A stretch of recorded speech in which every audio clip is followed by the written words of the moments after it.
Detrás de mí comienza la galería de armas con casi 2 kilómetros de longitud. Es una de las muchas infraestructuras que conforman la línea Battipaglia-Potenza, inmersa en la naturaleza, desafiando los cañones creados por el río Platano. Es trágicamente testigo de lo que es el mayor desastre ferroviario en Italia y muy probablemente en Europa. Una tragedia que vio la pérdida de más de 600 personas el 3 de marzo de 1944. Esta es la historia del tren 8017 y el desastre de Valvano.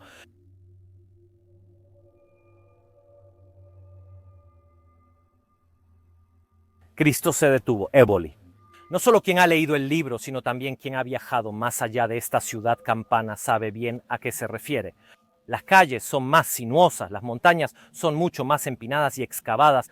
En los flancos de estas hay profundas gargantas como esta aquí, como la garganta del Platano. Construir infraestructuras en un territorio similar siempre ha sido una empresa, y la construcción gradual de un ferrocarril que partiera de Battipaglia y por lo tanto en realidad de Nápoles para ir hasta Potenza y luego hasta Metaponto.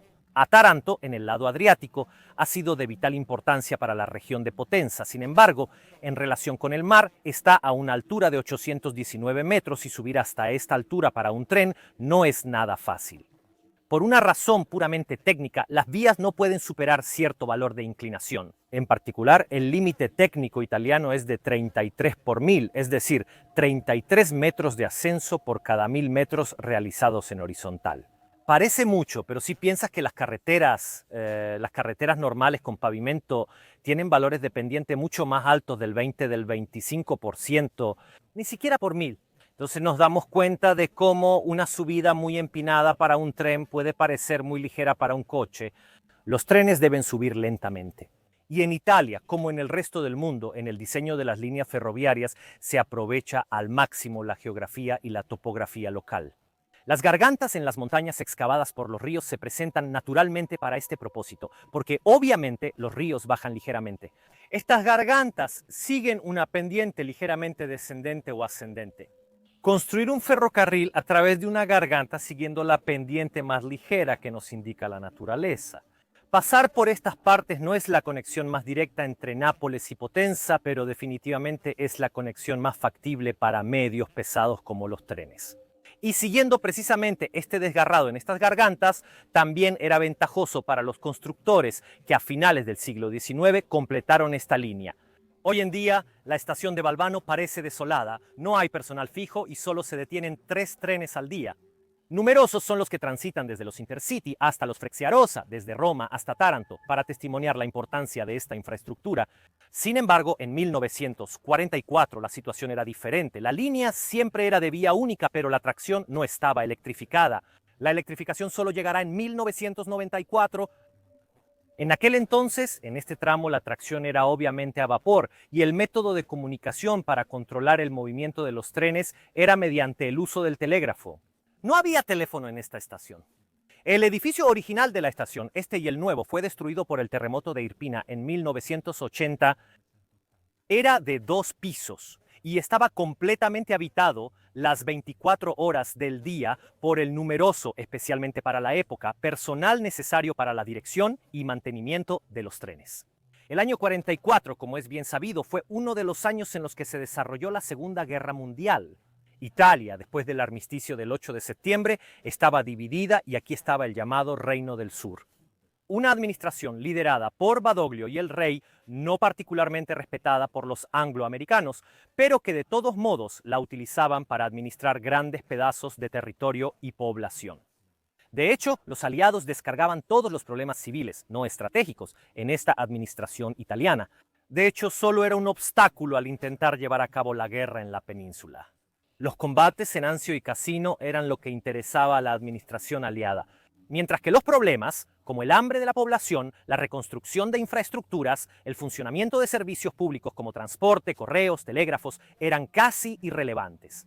Según los términos del armisticio, todos los puertos, todos los sistemas de conexión internos, es decir, carreteras y ferrocarriles, estaban a disposición del comando aliado. Antes de esta disposición, antes del armisticio, esta línea era regularmente recorrida por trenes de pasajeros y trenes de carga. Eran muchísimos los trenes que partiendo de Nápoles llegaban a Potenza en la noche y volvían durante el día. Esto porque la situación alimentaria en Potenza y en toda Lucania, como se llamaba en aquel entonces, era definitivamente mejor que la del capital campano. Así, muchas personas de Nápoles, Salerno y otras grandes ciudades costeras de Campania venían a Lucania para comprar comida en el mercado negro. De hecho, las raciones dadas primero por el gobierno fascista y luego por los aliados no eran suficientes. Por lo tanto, tanto en realidad por el régimen fascista como por el gobierno aliado se toleraba y proporcionó comida y trabajo a muchísimas personas que de otra manera no habrían tenido cómo sobrevivir. En Potenza o en Basilicata en general, de hecho, los precios eran hasta 5 veces más bajos que los que se podían encontrar en Nápoles. Sin embargo, después del armisticio, el número de trenes que pasaban por aquí era absolutamente insuficiente para satisfacer las necesidades de la población. Había un servicio bisemanal para un tren de pasajeros que ni remotamente llenaba las necesidades de transporte de estas personas, que precisamente iban a los mercados de Potenza. Por lo tanto, muchos necesariamente subían clandestinamente a los trenes de carga. Los viajes eran peligrosos, frecuentemente con mal tiempo y problemas de seguridad en las estaciones. Sin embargo, muchos para vivir desafiaban túneles como este, apretujados en todo tipo de vagón. Me perdonarán si la locomotora detrás de mí es más pequeña y más vieja, definitivamente no es la correcta. Pero eso no cambia en absoluto el sentido de lo que quiero contarles. Ser maquinista en una máquina así era muy difícil y la ruta Battipaglia-Potenza era notoriamente difícil y peligrosa. De hecho, ya había habido accidentes mortales antes, casi como un presagio de lo que estaba por suceder. El tren 8017 parte oficialmente de Nápoles a las 13. Oficialmente es solo un tren de mercancías, solo lleva carga, no tiene personas a bordo. En realidad ya hay cientos de personas que quieren llegar a Potenza y a Lucania. Al llegar a Salerno deberá cambiar de locomotora. Había partido con una locomotora eléctrica, pero como aquí la línea no está electrificada y necesitará un cambio de locomotora. Por lo tanto, se acoplará una locomotora de vapor, el modelo 476 número 023, una potente locomotora de montaña apta precisamente para escalar estas empinadas pendientes. Una locomotora austrohúngara obtenida por Italia como reparación tras la Primera Guerra Mundial. Sin embargo, antes de partir de Salerno ocurrió un hecho que tendrá consecuencias muy graves en este viaje. De hecho, viene otra locomotora, la modelo 480 número 016, que debía ir a Potenza. Por lo tanto, se decidió agregarla al pesado tren para ir a la capital de Lucania, matando, por así decirlo, 2 pájaros de un tiro. Sin embargo, por razones no explicadas adecuadamente, esta locomotora, en lugar de ser acoplada al final del convoy, como era la costumbre cuando había 2 locomotoras de vapor, se acopló al frente de la locomotora ya presente. Otras personas continúan subiendo al tren, que a las 17:15 parte nuevamente hacia Battipaglia. En Battipaglia suben más personas, pero sobre todo se agregan 24 vagones. En este momento el tren tiene 47 vagones y más de 700 personas han subido clandestinamente a bordo del tren. Así, el tren comienza su lenta ascensión hacia Eboli, Sisignano, Bucino, subiendo cada vez más en la tarde, que se convertía en noche, hacia las mismas gargantas del Platano. Según la investigación, después del accidente, lo que se hizo en Battipaglia violaba directamente las disposiciones del Servicio Ferroviario Militar, el organismo aliado que precisamente controlaba los ferrocarriles, que prescribía que en este tramo los trenes que lo recorrían no podían exceder las 350 toneladas de peso. Y el inspector jefe de ferrocarriles del Estado, interrogado después del accidente, dijo que esta prescripción, esta reducción de las 470 toneladas a las 350 previstas, también se había hecho debido al carbón. Antes del 8 de septiembre, Italia usaba carbón de alta calidad alemán, pero después del 8 de septiembre, los aliados proporcionarán al Reino del Sur carbón de baja calidad proveniente de Yugoslavia. Este carbón era realmente sucio y de muy baja calidad, y las locomotoras de vapor simplemente no podían desarrollar suficiente fuerza. El tren oficialmente pesaba 520 toneladas, pero en realidad superaba las 600 sin contar las 30 toneladas adicionales de pasajeros clandestinos que llevaba encima. ¿Por qué se ignoró esta disposición en Battipaglia? Porque se refería específicamente a trenes con locomotora. Ahora el tren 8017 tenía 2. Sin embargo, con un tren tan largo y pesado, al menos deberían haberse dispuesto de manera diferente, una al frente y una atrás, no ambas al frente. Esta elección será fatal. La galería de armas es estrecha, tiene una pendiente de casi 13 por 1000 y es casi 2 kilómetros de largo. No solo hasta ese momento había llovido constantemente, no una de esas lluvias fuertes, sino una de esas lloviznas mezcladas, incluso con nieve, que han durado días. La humedad ha llenado cada poro de esta galería. El tren 8017 llega a Romagnano, la estación antes de Valvano, a las 22:45. Aquí tendrá que detenerse por más de una hora. De hecho, había un problema con la locomotora 480 debido al carbón de muy mala calidad, como hemos dicho, proveniente de Yugoslavia. La locomotora necesitaba una limpieza, no generaba suficiente potencia, estaba sucia y había que limpiar la locomotora tanto como fuera posible.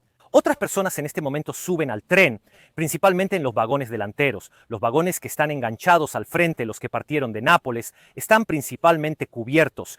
Es una fría noche del 3 de marzo y la mayoría de las personas están resguardadas. El tren llega justo aquí, a Valvano, 12 minutos después de la medianoche. Se queda parado para otras operaciones necesarias. Partiendo por última vez a las 12:50 de la noche del 3 de marzo de 1944, continuando a escalar las gargantas del Platano con sus puentes y sus túneles. El jefe de estación de Valvano informa la salida del tren a aquel de Bellamuro. ¿Cómo funcionaba esto? Las estaciones estaban conectadas por telégrafo y cada estación era responsable del tramo río arriba y río abajo para la seguridad del paso de los trenes. Lo que se hacía era telegrafiar cada vez que un tren salía de la estación para coordinar el paso de los diversos trenes. Una vez hecho este aviso, el tren partía hacia Bellamuro y el jefe de estación de Bellamuro, una vez que el tren había llegado, tenía que avisar de nuevo, hacia atrás, a Valvano, que el tren en efecto estaba presente y que por lo tanto el tramo de ferrocarril entre las dos estaciones estaba libre. Considerando la ruta, la masa del tren, las condiciones, este recorrido se hace en 20 minutos, los trenes modernos de hoy tardan 10. A las 2 de la noche, más de una hora después de la salida, Valvano telegrafía a Bellamuro preguntando, ¿ya llegó? El tren no había llegado. Nadie estaba seguro de lo que había sucedido y lo realmente inquietante es que no se hizo nada. El tren tenía dificultades para acelerar, la potencia estaba mal distribuida, el peso era excesivo, el hecho de que las ruedas y las vías estaban húmedas y por lo tanto estas ruedas resbalaban. Hace que este tren llega justo aquí a la entrada del túnel de armas yendo a no más de 10-15 km por hora. El personal de las máquinas, muy consciente del problema del humo en los túneles, se cubre la cara con un pañuelo mojado. El tren entra en el túnel, pero después de unos 100 metros, de repente comienza a disminuir la velocidad. A 500 metros de aquí, desde la entrada del túnel, se detiene por completo. En el estrecho túnel, el oxígeno es consumido rápidamente por los fuegos de las dos locomotoras, pero no solo por eso. Dos hechos empeoran la situación. Primero, no hay viento, por lo que este túnel no ha sido ventilado en absoluto, sobre todo cuando una hora antes pasó otro tren de mercancías, esta vez más vacío, con menos gente, pero también con dos locomotoras. Este último tren apenas salió del túnel, dejando sin embargo muchos humos y consumiendo gran parte del oxígeno presente aquí. El monóxido de carbono y el dióxido de carbono llenan rápidamente los pulmones del personal y de los pasajeros. La mayoría duerme en los vagones. El fogonero de la 480, la máquina líder, se desmaya por los humos y cae del tren al lado de la vía. Increíblemente, será el único del personal de conducción de las dos locomotoras que sobrevivirá a este incidente. Muchos detalles de lo ocurrido se basan en su testimonio. El personal debe reaccionar muy rápido. El maquinista del 480 da potencia máxima hacia adelante para intentar salir del túnel. Él también se desmaya y comienza a asfixiarse en ese momento. Pero fatalmente la locomotora detrás del 476 intenta hacer exactamente lo contrario. El maquinista invirtió la marcha para retroceder, pero antes de abrir la válvula para dar potencia, también colapsa debido al monóxido de carbono.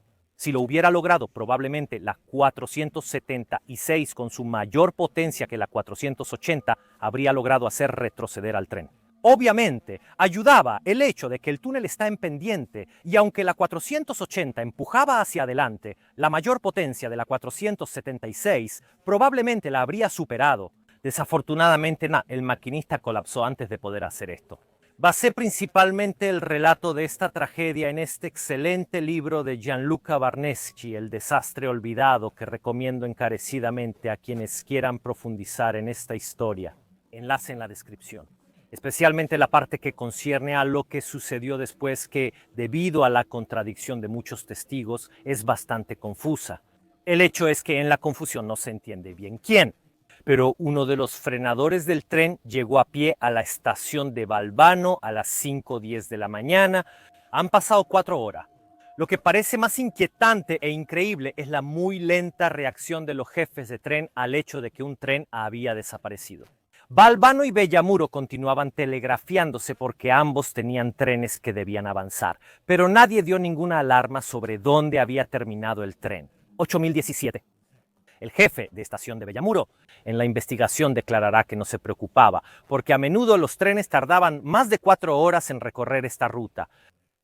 Cabe preguntarse cómo un trayecto de 20 minutos se convierte, y si realmente duró 4 horas, ¿cómo es que no hubo otros incidentes de este tipo? A las 5:10 de la mañana, el tren, detenido por 4 horas en el túnel, recibe una primera alarma, aquí en Valvano. En Valvano se desacopló la locomotora del tren 8025 que había estado esperando allí durante horas la señal de salida. Y a las 5:25 de la mañana se detuvo aquí delante justo al llegar al túnel. La inmensa tragedia fue inmediatamente clara para todos. La 8025 volvió a Valvano y finalmente 4 horas después de que el tren se hubiera detenido en el túnel, se emitió el socorro. Con la llegada de la mañana y con el aumento del viento y también el fin del fuego en las 2 locomotoras, que por cierto se quedaron encendidas. Todo este tiempo se puede entrar en el túnel y se puede empezar a socorrer a los que han sobrevivido. La mayoría de los sobrevivientes están en los vagones finales, más distantes de las locomotoras, dentro del túnel. Muchos huyen en la clandestinidad, temerosos de los carabineros. En pocas horas llegarán convoyes de rescate, uno llegará por ferrocarril desde Salerno, otro desde el Alto Norte, desde Potenza. El primer informe de muertes es el número 402, la causa es una sola, asfixia. El túnel se había convertido en una gigantesca cámara de gas, matando a cientos de personas con monóxido de carbono. Los camiones enviados a la estación de Valvano por el gobierno militar aliado iban y venían entre la estación y el cementerio. Demasiados cuerpos para enterrar en poco tiempo. La mayoría serán sepultados aquí mismo, en fosas comunes. Sin embargo, muchos tenían familiares aquí en la zona y sus cuerpos fueron recuperados por ellos. En consecuencia, contar las víctimas con exactitud siempre ha sido un desafío. Las fuentes reportan cifras muy variadas. El de 402 es del primerísimo informe que hicieron los carabineros de Valvano. Pero los testigos que participaron en los rescates, encargados de tareas como numerar y etiquetar los cadáveres, mencionan cifras diferentes. Se va desde un mínimo de 626 a 722 según una fuente. Hoy, los muertos de este terrible desastre son recordados aquí, en esta capilla erigida en su memoria. Sobre sus huesos, Valvano representa las tragedias más oscuras de la historia italiana. Un evento dramático que causó la muerte de más de 600 personas, todas víctimas civiles inocentes, debido a la negligencia humana. Este desastre debe recordarse para honrar a las víctimas y como advertencia futura.